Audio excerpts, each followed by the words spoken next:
तो कुछ बैटरीज जैसे स्मॉल से लेके मतलब उसका टाइप भी होता है, double A, triple A battery type, ठीक है।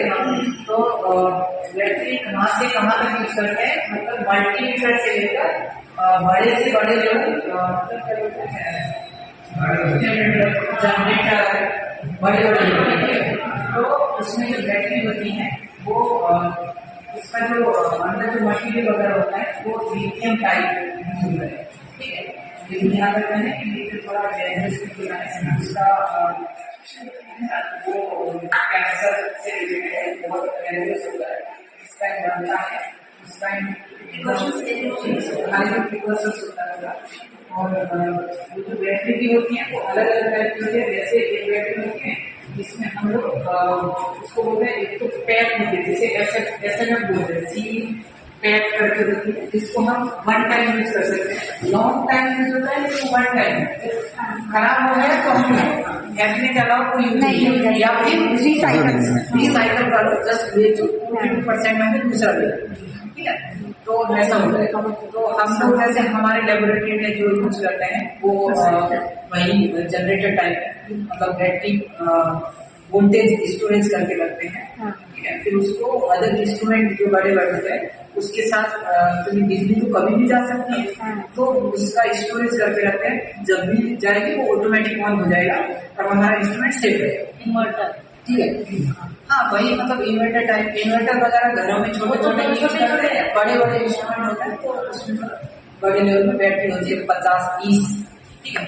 और उनका जो नॉर्मली आप लोगों को पता होना चाहिए, उनका जो वोल्टेज होता है नॉर्मल जैसे घरों में जो नॉर्मली 9 वोल्ट 10 वोल्ट का होता है, और जो बड़ी बैटरी होती है ना, वो जो होती है वो वोल्टेज में ज्यादा होती है। और दूसरी बात एक बैटरी का भी एक रेंज रहता है कि कब वो डेड हो जाएगी, तो उनका एक वोल्टेज रहता है कि 10 to 15 वोल्ट के बीच में चलते में, यानी जब वो चल रहा है तो उसका 10 to 15 वोल्ट के रेंज में रहना चाहिए। यदि उससे कम भी हो गया तो भी वो डेड हो जाएगा, यदि ज्यादा भी हो गया ऐसा नहीं है, मतलब 15 वोल्ट से वो ज्यादा भी हो सकता है ना, वो बाई डिफॉल्ट ज्यादा हो जाता है तो भी प्रॉब्लम हो सकता है। तो ये चीजें बैटरी के रेंज में हमें ध्यान होना चाहिए जब भी हम कभी परचेज करें, तो बैटरी को कैसे परचेज कर रहे हैं।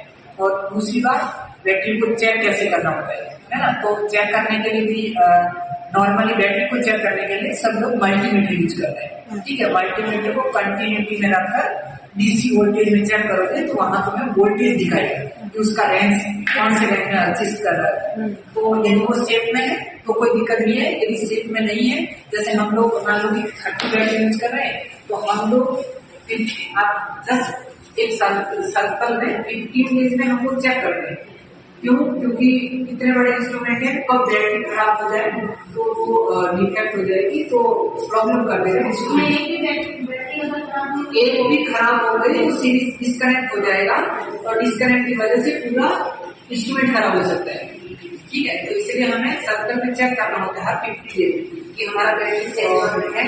ये सभी लिथियम बैटरी के बनाने में हम लोग यूज़ करते हैं, वो सारे प्रोसेस यहाँ पर पढ़ते हैं। और ये कुछ मशीन्स हैं यहाँ जो बैटरी बनाने के लिए उपयोग किए जाते हैं। Lithium battery production process is experimented here, and these are the machines they use in this process, battery making process. This is coming from mechanical department. The machine what we are seeing is a wire EDM. EDM is like electric discharge machine. So here you can see the wire. It's almost a 0.25 mm diameter. With the help of this wire and with the help of electric arc, we are going to cut the sample. I can show you we can cut any kind of metal, but it should be a conductor. Because electricity passes, conductivity matters. So that's the reason why any kind of conductive material we can cut with the help of this wire EDM. Any kind of intricate, like any complex shapes, any kind of designs. If you have that design, we need to write the program. Like you can design in SolidWorks, and after that you can convert into G codes and M code. And after that, the coding can be imported into the software. And according to that software, the wire will move according to the direction and it will cut the sample. This currently, we are about to start this. You can see in the meantime how it will be cut. Okay. So this is the basic, very basic Okay. principle which we will use for the kite cutting related part, and we will get very high precision cut compared to any other abrasive cuts. And we have one more machine, the same one, that is advanced than this, so it will having multi-axis. Apart from that, working principle both are.